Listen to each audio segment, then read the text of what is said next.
Right on.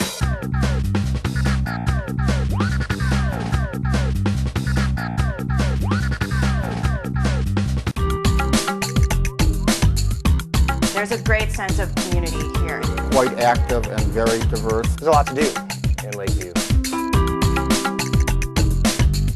This is my daughter Avery. We've been living in Lakeview for almost 3 years. I'm a small business owner, and we originally moved to the neighborhood because it was close to her school. It's diverse age-wise. There's a lot of young hipsters by Belmont and Clark, but there's also a lot of families in the slightly more residential areas like our street, Briar. And it's diverse with its openness and acceptance of different family structures. I enjoy living in Lakeview because you can get from our point to almost anywhere in Chicago in a relatively quick amount of time via public transportation or your own automobile.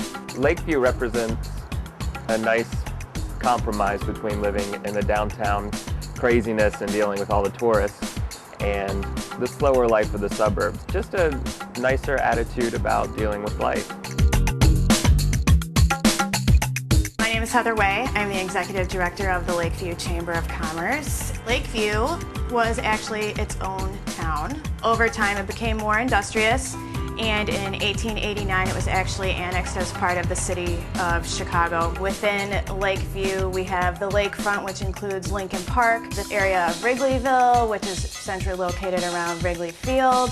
To the south you have Clark and Diversey, which is a great well-known area with great shopping and sort of has a little New York feel to it. It's all right here. My name's Phil Carniel. I'm the General Manager of Southport Lanes and Billiards, which has been here pretty much since the turn of the century. You know, you got Wrigley Field not too far from here at all. You got a huge social clubs in Chicago too that are very active, you know, softball, tremendous amount of street festivals in the neighborhood, a lot of taverns and great restaurants.